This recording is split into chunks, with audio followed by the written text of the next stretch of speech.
look, VJ Edgecombe, he has arrived. Y'all saw the closeout, don't jump.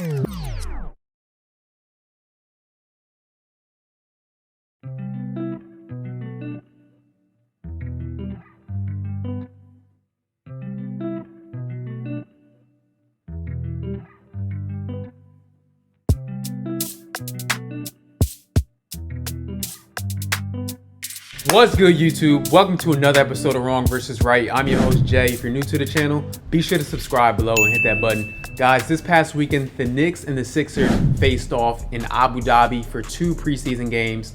And bro, it was really exciting. It was really good to see both of these teams in action. The Knicks looked dominant, and the Sixers discovered a potential superstar rookie. And there was one play, y'all know what play I'm talking about, that had the internet on fire.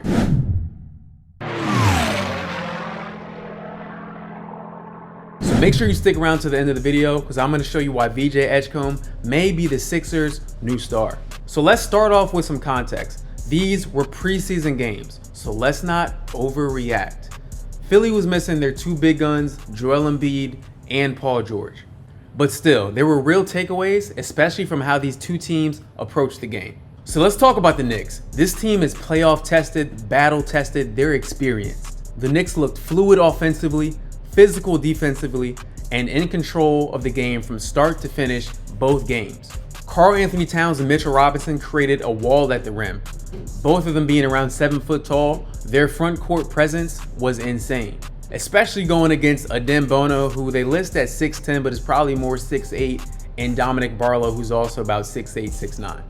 Jalen Brunson was quiet in game 1, but in game 2, he controlled the pace, made smart reads, and was efficient from the floor. OG Anunoby, he looked like he was ready for the playoffs. I mean, he was knocking down threes left and right. The game looked easy for OG Anunoby out there, and really he's like that do-it-all player for you. I mean, he plays defense, offense, rebounds. He does whatever you need him to do. He's an invaluable part of the Knicks team. OG was doing exactly what Knicks fans wanted to see. And then we got to talk about Miles McBride. Forever, the Knicks have had a deficiency coming off the bench. Like, who's going to come off the bench and give us some energy, give us some scoring? They addressed that this offseason with, obviously, Gershon Yabusele, Malcolm Brogdon, and Jordan Clarkson. But it was really Deuce McBride, especially game 1. He just went off. I mean, he was ready to go from the get-go. He scored in double-figure points. Malcolm Brogdon came in. This team is deep this year, and last year you couldn't say that about the Knicks. They were, top 5, top 6 strong, but now they have some real depth. Gershon Yabusele had a big block on Justin Edwards in game 2. The Knicks looked all right, and Josh Hart, we know he got injured in the first game. Hopefully, he gets back soon.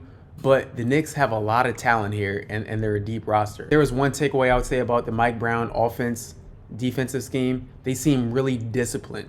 Now again, it's a 2-game sample size, so I need to see more, but that will be my overall takeaway from Mike Brown's influence on the Knicks so far from those 2 preseason games. So moving along to the Sixers. Look, VJ Edgecombe, he has arrived. Y'all saw the closeout, don't jump.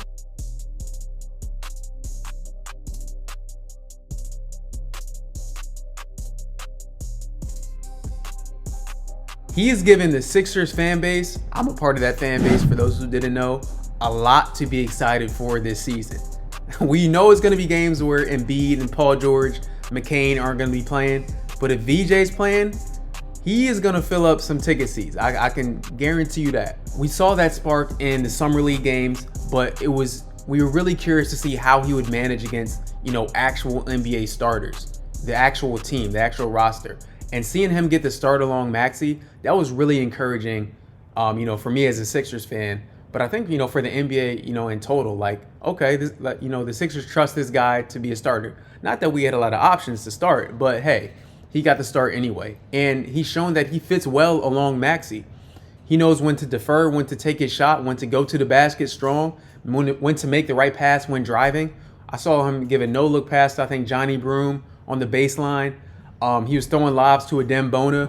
VJ Edgecombe had a nice feel for the game offensively out there. And defensively, we know what he's going to bring out there. He's going to give it his all. He had some terms guarding Jalen Brunson, Mikal Bridges. So, look, he's gaining a lot of confidence as VJ Edgecombe kid. And he has a bright future in Philly for sure. And you can't talk about the Sixers without talking about Embiid and Paul George being hurt, right? So let's get into that. So I never really expected them to play in this Abu Dhabi game. You know, Embiid has been working out. We've been seeing him do some individual work. Paul George has been limited to only individual work. He can't even play against, you know, the Sixers team in practice. But Embiid has been doing that. But, you know, I had some hope of him, you know, playing Embiid, but I didn't really think he was going to. So, you know, they were out. I think Embiid and Paul George make up almost, or like roughly 2/3 of the Sixers salary cap. So if they're not playing, you're not really playing against the Sixers, you know, their true identity. You're not playing against that team if those guys are missing.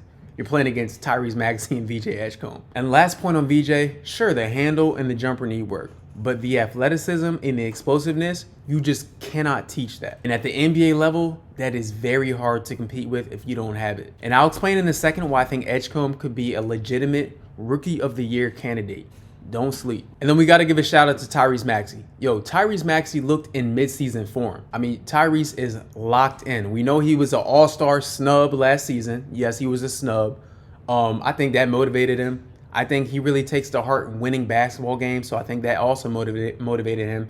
You know, the Sixers being a lottery team last year. So despite the Knicks defense, you know, having Tyrese as the focal point of their defense, he still was the leading scorer on both nights. I mean, getting double teamed off of screens, seeing all different types of defenders checking him. Mikal Bridges is like 6'7" with probably close to a 7-foot wingspan. That's tough to score over. Despite that, Maxey was hitting floaters, threes. First game, they definitely were not hitting threes. Nobody was hitting threes in the first game. But the second game, it opened up a little bit for him. I love what I saw from Tyrese Maxey. He's been a leader out there. Once Embiid is back, the floor spacing will open up, and we'll see an even better version of Tyrese Maxey. So be on the lookout for that. Now look, to VJ being a legit Rookie of the Year candidate, to me, in my eyes, it's between Cooper and VJ. And I think given Philly's, you know, injury history, given the, you know, the superstars are out a lot of the games, VJ has a real opportunity to make a lot of noise in Philly. And of course, Cooper has the same opportunity in Dallas because Kyrie Irving is out. So he's gonna shoulder more of an offensive load as well. But he still has Anthony Davis there. He's gonna demand a lot of looks as long as, you know, Anthony Davis stays healthy too. But you have Klay Thompson over there, D'Angelo Russell. You kind of have more mouths to feed on Dallas. Whereas on the Sixers, it's Maxey, and then if Embiid is in the game or if Paul George is in the game. Other than that, it's like, here's the Rock Kid, go to work. Like, that's kind of VJ's situation. So when I look at it from that standpoint, from that perspective, VJ has a real shot to be Rookie of the Year.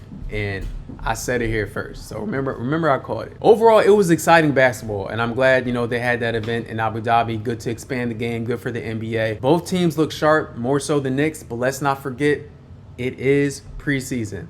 So I know a lot of Knicks fans may not want to hear that. It's preseason. And Sixers fans, it's preseason as well. So there's a lot to work on for sure.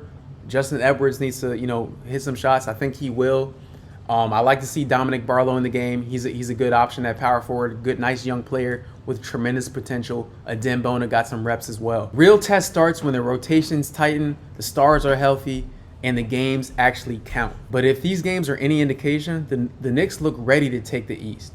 And the Sixers might have just found their rising star. So let me know down below in the comments who impressed you more, the Knicks' dominance or VJ Edgecombe's breakout. And hit that like button so more people can see this video. Everybody can't be wrong, everybody can't be right. I'm out.